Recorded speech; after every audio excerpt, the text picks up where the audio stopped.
Okay, now that our model has been properly fused, it's time to begin some of our polishing operations. And we're going to go through a number of these polishing operations through a series of short tutorials. And in this one, we're going to deal with, since we have a lot of little divots caused by our alignment pins, we're going to clean this up using some sandpaper. And the sandpaper tool is used to perform a variety of operations on your model. And you have this little brush here. You can use your Alt key to enlarge and to minimize the size of your tool here. And we're going to zoom in to our model, and we're going to use this to get rid of some of those. And basically, in smooth mode, we can use it to get rid of some of those areas. I'm going to make this slightly larger, like so, and so it has a little bit wider area of operation. And we're just going to smooth some of those marks out. Okay. And that's how that works. Pretty straightforward tool. Right there. Like so. Now, if you ever want to know how a tool works, you can come over to your help and hit contexts, and it will explain how the tools actually work here. And you can enlarge this window a little bit here, and it'll show you, give you an explanation for how the tools work. So if you ever have any questions about how a specific tool works, you can always use that to find out and get more details about your tools. And as you're working with the program, it's often helpful to have that up because it does come in handy. Okay, and we go around and we do like that to get rid of and to smooth out some of these areas, like so. Okay. I'm going to pause this for a second and do a little more work. Okay, and after a couple final little touch-ups, you can see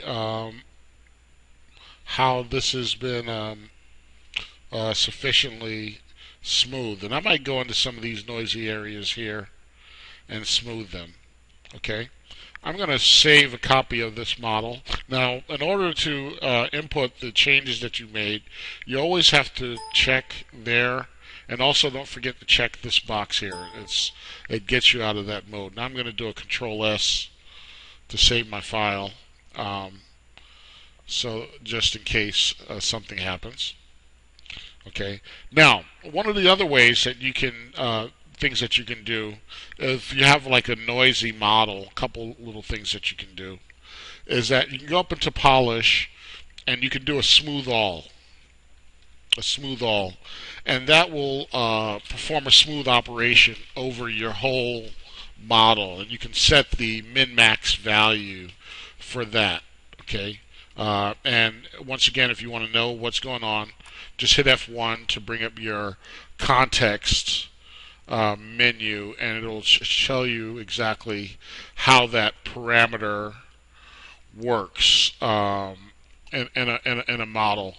And you basically control the smoothness by adjusting the smoothness level, and the higher the level, the more it sort of like normalizes the points, the movement of the points around the model, or the averaging of the points around the model. So we're going to do it once here at this level. We're going to do it at a low level right here so you can see it, and then we're going to do it at a high level so you can see that. So let's try and smooth it here. And I'll pause. And now you can see the smooth model. Everything's been smoothed out. And this is okay. It's not too bad. And it's gotten rid of a lot of the noise in our in our model, and I guess that's a good approximation. I'm going to hit Control Z to undo that, and this time I'm going to go back in and we're going to polish and we're going to smooth all again.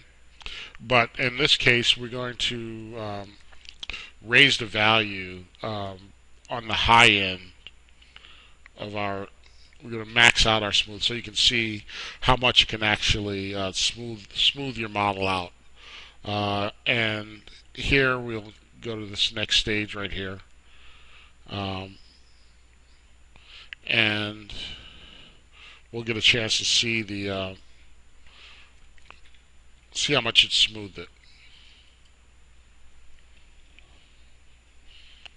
Okay, now when we look at this model, this has been really smoothed out. Okay, and we've actually created what I like to call the butter sculpture effect, where you've gotten rid of a lot of the details in your model. And although this might not be appropriate for an end product, it might be just what you want to work with if you were going to start a ZBrush or Mudbox model. It would certainly provide a good base mesh from which to work from, but I think you would need to sort of like reduce the poly count and then run a smoothing algorithm on it like that, because at this poly level you would only be able to add details to these masking shapes, but they are some good masking shapes from which to work. And that concludes our talk on using the smooth tool as a polishing tool for your 3D data in Rapidworks.